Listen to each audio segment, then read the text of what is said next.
So heat of the Princess Royal Challenge Cup. We have Luik from Molesey Boat Club on the Berkshire Station. And we have Georgina Dooley on the Buckinghamshire Station.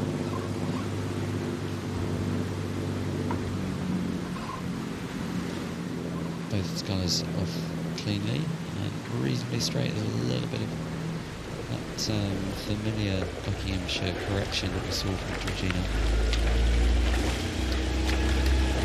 So Elo won at the recent Henley Women's Regatta from Molesey.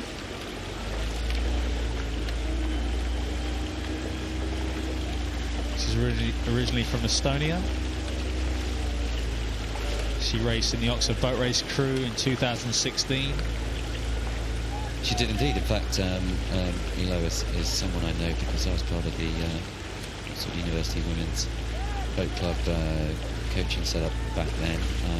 And she won only the second Women's University boat race to be staged on the Tideway on the same day as the men's race in appalling conditions. Which is another great thing, that those events are moving up and being part of the same program as the men, as we've done here with various events that have come to the regatta. You see it with the Women's Football World Cup, you got England netball. There's so much sport going on this summer that, you know, it's increasing that awareness and opportunity for young females coming through sport. Yeah, absolutely. And the introduction of the women's race onto the Tideway is something that we know from actually quite a lot of data based on engagement with the race and viewing figures, really revitalised it. And Elo was in one of those first two very strong Oxford crews. As I was saying, back in 2016, the conditions that day were absolutely appalling. There were waves on the Tideway, and they ended up winning by quite a long way, and the Cambridge crew narrowly avoided sinking. She's still at Oxford, although rowing for Molesey Boat Club now, studying for a PhD in social and cultural anthropology at Wolfson College.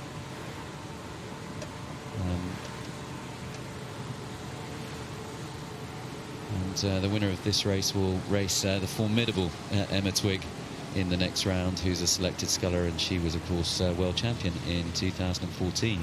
Yeah, incredible athlete, and unfortunately came fourth in Rio, which was tough. Obviously, she took time out to concentrate on her studies, and you know, it's kind of interesting from the outside watching how that whole scenario and situation was run or handled by the New Zealand team. You know, everybody has their own way of doing things. With the caliber of athlete of that, and made it very difficult for her. Yeah, it was. I think many people were surprised that she wasn't given a bit more latitude, both to remain eligible for selection, but also to pursue her studies. The New Zealand team took a very hardline approach, but she's now back at this regatta in the single, and looks like she's going to be facing Elo tomorrow. Very commanding race here from Elo as she goes down up the course. It's very calm out there. As we saw yesterday, it was quite calm in the morning, and the wind did pick up in the afternoon.